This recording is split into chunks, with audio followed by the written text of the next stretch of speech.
Okay, I just wanted to make this video because today is December 6th, I believe it is, 2016. And the reason for this video is today is because it appears that I may have to sleep in my home today, which there is no power, no electricity, no gas, light, or anything on at that house. I just left Home Depot to get this gadget. It's some type of gadget that you can just put batteries in and it'll give me some light at least in one room. And the reason why I had to do that because last night I someone, the attorney general, I allege had did this, the former attorney general Catherine Cortez Maso. I allege she had her goons to do this. They put a sticker on my window of the truck saying that my vehicle was going to be towed in 48 hours because the registration is not up to part. It had expired. And I allege she does that. She did that, and as she has been doing everything, she's one of the defendants named in my court case in Missouri. So because I did my tax documents last night, that put a lot of fear in the defendants because that was the holdup that the judge was waiting on. Uh, I couldn't proceed because my taxes were not current, and any attorney representing anybody or representing themselves, one of the stipulations is that your taxes have to be up to date. They must be current. So they had already these defendants had already blocked me from trying to update my taxes. I called my CPA to have her to update the taxes. And between the time I called her and told her I was on my way and the time I got to her house, somebody had already got to her and she could no longer do them, but she was kind enough to give me the paperwork.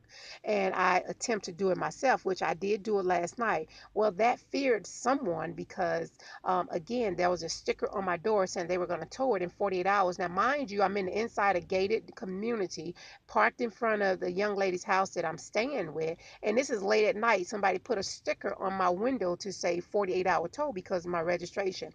Because they have been illegally surveillancing me 24 hours a day due to this here secretly implanted chip that's in me. They have been secretly surveillancing me for years. They know exactly how much money I have in my pocket down to the last dime. And another reason too, because they have conspired everyone against me, including my daughters and everybody. So every house that I go to, these people intentionally forces these people to put me out. Like recently, I just left Houston, Texas, and my daughter, who wouldn't have never done this in a million years, she was forced to put her own mother out on the streets without having any place to go. I slept in my car for 2 to 3 days. My daughter and everybody that knows us know my daughter wouldn't have done that under no circumstances. But both daughters are being tortured to torture their own mom. And everywhere I go, these defendants, which is the former Attorney General of Nevada, President Barack Obama, Hillary Clinton, and Trina Giles of Las Vegas, Nevada. All of these guys are using government property, their office, their influences, their data. They're using all of this stuff here to sabotage me and to electronically deprive me of my life, and force me out of everything. For instance, today when I called to check on my electric bill, the lady told me her computer froze up on her just that fast while she was checking on my account. This has been happening to me for years. For years, this has been happening to me. This is one of the reasons why I have started the case in Missouri in the first place, because somebody constantly stealing money out of my accounts. Every computer I'm near, whether I have my phone on me or not, I couldn't understand how are they tracking me. Some days I would intentionally leave my phone in the car, but yet they could still track me and interrupt all these computers. You think that's something? Look at my ID. This at the DMV. I just went and got this IV. These people intentionally messed up my name. My name began with a SUM. And look at that first name. They intentionally did that to my ID, to my driver's license when I was at the DMV. The only somebody who can do that is the Attorney General of Nevada. Look at my license here. This is the old one. As you can see, they punched the holes in there.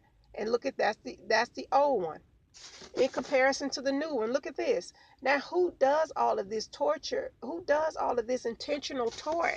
And again, that's the reason why I filed the case in the first place, because somebody was electronically harassing me and I couldn't understand what was going on. If I was in the park, they knew where I was doing, even without any electronics on me. If I was in the park, they knew about that. If I was reading something with my head under the cover, they knew the exact content of what I was reading. So I couldn't understand that, but yet these people are constantly torturing me. Now I've been complaining to President Barack Obama since 2013. I have many letters that I wrote to him. These are all capital punishments. If anything should happen to me, you can start with the President Barack Obama first, because he knows of this. And he can't say that he didn't get my letters, because I also had the courts, and my case is against him in court. I also had the courts, the judges, to also send President Barack Obama documents and letters, and I've been begging the courts for 3 years to help me with this. So today I'm forced to go and stay in a home that this mine, but they had already put a foreclosure sign on this here home, when all of that is fraudulent too, because technically that house is tied up in litigation. My house is tied up in litigation. The business should be tied up in litigation. I'm not understanding why is it that these peoples in Las Vegas, Nevada can still do what the hell they want to do, and and so again, these peoples are intentionally sabotaging me every step of the way.